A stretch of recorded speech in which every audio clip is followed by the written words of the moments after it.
রোদ, প্রচণ্ড রোদ।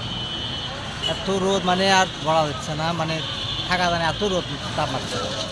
আর কী করবেন, কর্ম না করে তো উপায় নাই, ওদের নিয়ে জন্য করা লাগবে।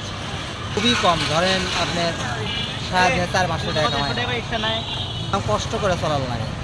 শরীর দুর্বল হয়, শরীরে ক্ষতি হয়, চোখ মুখ লাল হয়, গরম হয়, শরীর চড়া হয়, নানান সমস্যা হয়। হাত পা জ্বলে, চোখ জ্বলে রাখে, ঘুমাতে গেলে ঘুম হয় না, গরম, প্রচুর গরম। আর শুক্রবার দিন সকালে ছুটি, কয় টাকা কাজ করবে?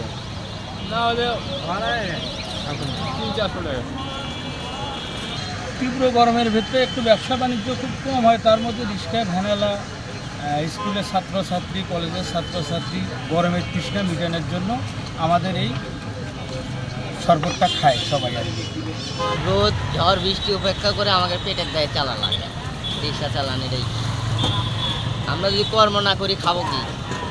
খাইতে হবে তো, জীবন বাঁচান লাগবে। এই জন্যই রোদ বৃষ্টি অপেক্ষা করে আমাদের চলা, সব কিছু মিলিয়ে সংসারের তাগিদে আসতে হয়, চলতে হয়। রোদের মধ্যে বসে আছি ভাই, একটা প্যাসেঞ্জারের জন্য এখানে বসে আছি, দাঁড়ায় আছি। আমি যদি অন্য কোনো সাইডে যেয়ে দাঁড়াই কিংবা অন্য কোনো চেয়ার যেয়ে দাঁড়াই, ওখানে যা লোক যাবে না। আমাদের এখানে যদি দাঁড়াই 2-1টা লোক পাবো, নিয়ে যাবো। এই 1 টাকা ইনকাম না, এটা হবে ইনশাল্লাহ। রোডে যদি আমরা বাড়াই হবেই, কম বেশি হবেই, হবে না এমন কোনো কথা না, হচ্ছেই হবে, হবেই। এই রোদের মধ্যে পেয়েছি, ইনকাম খুব একটা নাই।